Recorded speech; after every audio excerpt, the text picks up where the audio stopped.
ओम शांति।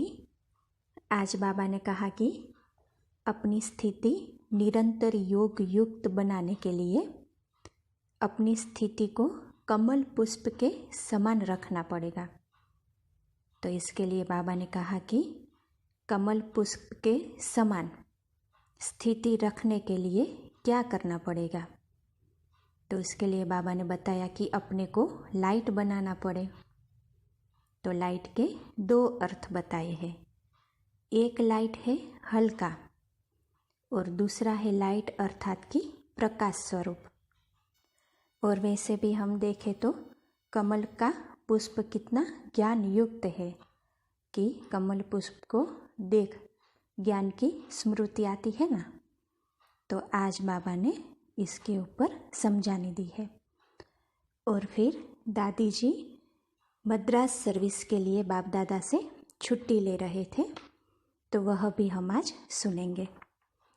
तो आज 3 जून 71 की अव्यक्त वाणी सुनते हैं। आज की वाणी का सार है निरंतर योग युक्त बनने के लिए कमल पुष्प का आसन। आज का दिन कौन सा है? भट्ठी का दिन है ना। भट्ठी के दिन को कौन सा दिवस कहते हैं?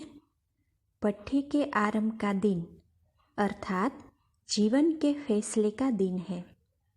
भट्ठी में किस लिए आती हो? जीवन का सदा काल के लिए फैसला करने।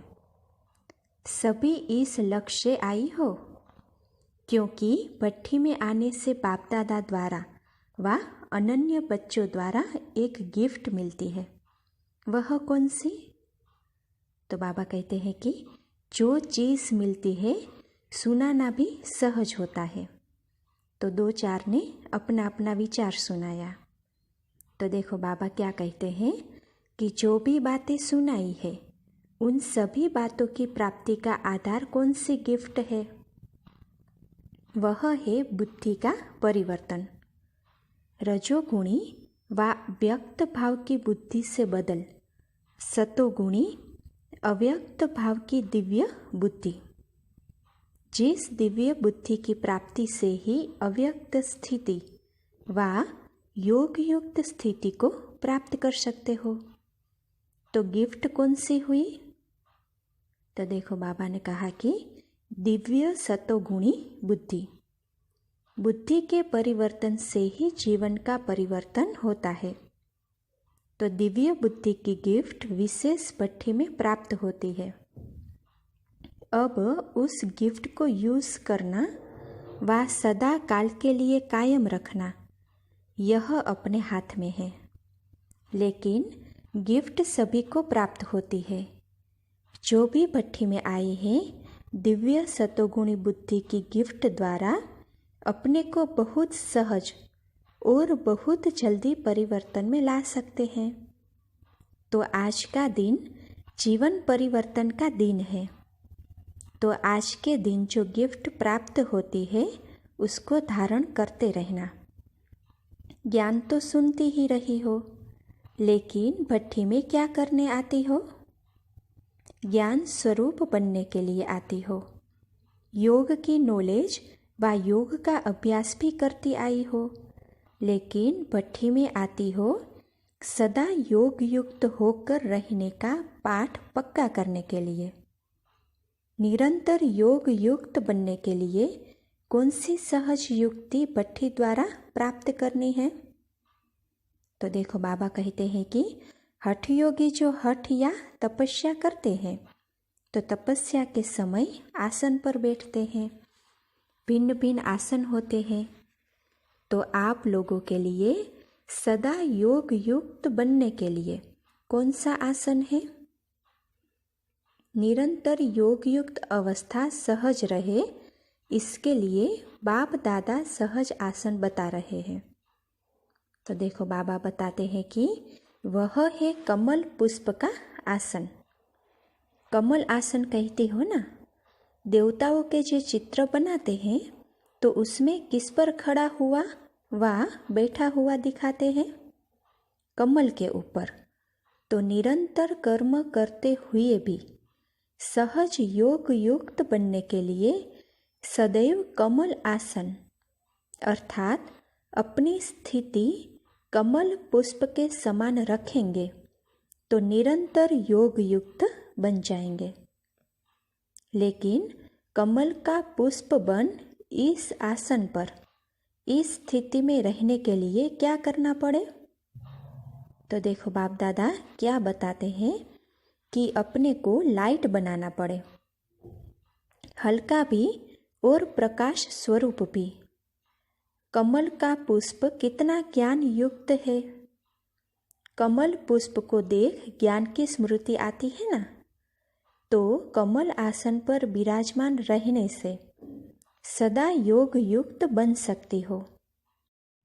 आसन कभी भी नहीं छोड़ो। यह कमल पुष्प समान स्थिति का आसन सदा कायम रखना अर्थात इस पर सदा स्थित रहना है। तब भविष्य में भी राज्य सिंहासन इतना ही समय कायम रहेगा। अगर इस आसन पर बैठ नहीं सकती हो अर्थात इस स्थिति में स्थित नहीं हो सकती हो तो सिंहासन को भी प्राप्त नहीं कर सकेगी। तो राज सिंहासन प्राप्त करने के लिए पहले कमल आसन पर स्थित रहने का अभ्यास करना पड़े। भट्ठी में आए हो अपने को सभी प्रकार के बंधन से मुक्त कर हल्का बनने के लिए व सदा कमल पुष्प की स्थिति में स्थित होने के आसन पर विराजमान रहने का अभ्यास सीखने के लिए। तो जो भी बोझ हो वह सभी प्रकार का बोझ भट्ठी में खत्म करके जाना। चाहे मन के संकल्पों का बोझ हो, चाहे संस्कारों का बोझ हो, चाहे दुनिया की कोई भी विनाशी चीज़ों प्रति आकर्षित होने का बोझ हो, चाहे लौकिक संबंधी की ममता का बोझ है, सभी प्रकार के बोझ कहो व बंधन कहो, उन्हों को खत्म करने के लिए भट्ठी में आए हो। अभी अपने जीवन की उन्नति का गोल्डन चांस यह भट्ठी है।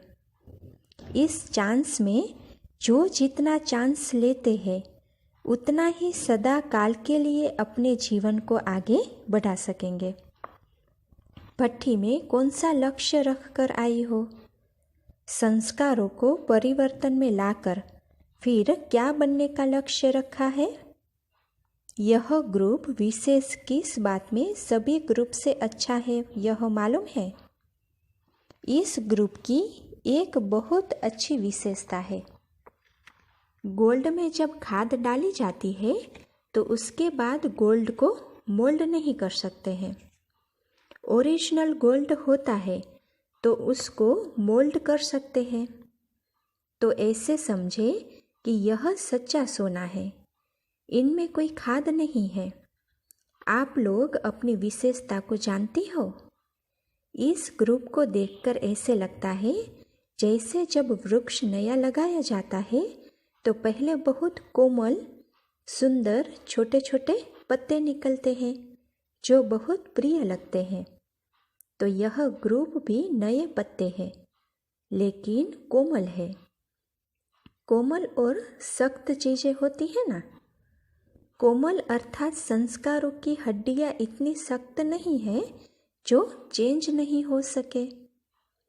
छोटे बच्चे की हड्डियाँ पहले कोमल होती है, फिर जैसे जैसे बड़े होते हैं तो सख्त होती जाती है। यह ग्रुप भी कोमल संस्कारों वाला है। इन संस्कारों को परिवर्तन करना सहज हो जाएगा। कड़े संस्कार वाले तो नहीं हो ना।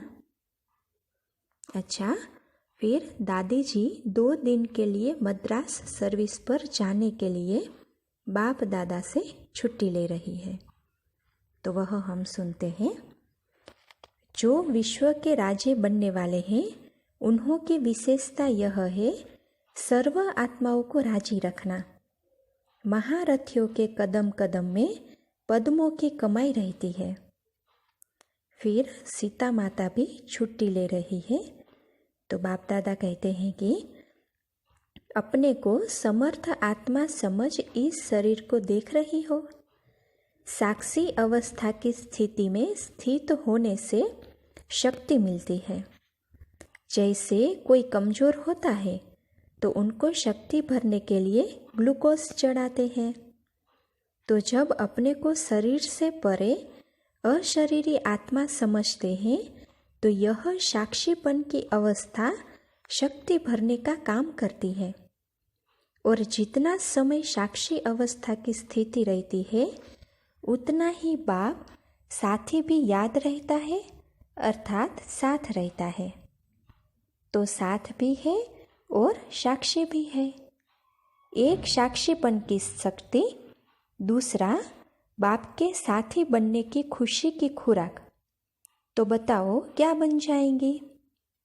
निरोगी, शक्ति रूप न्यारी और प्यारी। इस समय ऐसी न्यारी और प्यारी स्थिति में स्थित हो। यह स्थिति इतनी पावरफुल है जैसे डॉक्टर लोग बिजली की रेजेस देते हैं कीटाणु मारने के लिए। तो यह स्थिति भी ऐसी पावरफुल है जो 1 सेकंड में अनेक विकर्मों रूपी कीटाणु भस्म हो जाते हैं। विकर्म भस्म हो गए तो फिर अपने को हल्का और शक्तिशाली अनुभव करेंगे। सदैव प्रवृत्ति को भी सर्विस भूमि समझना चाहिए। अपने को बाप दादा के अति प्रिय समझती हो, क्यों? ऐसी क्या विशेषता है जो अति प्रिय हो? एक बाप दूसरा न कोई, ऐसे एक के ही लगन में रहने वाले बाप को अति प्रिय है। समझा? अच्छा, ओम शांति।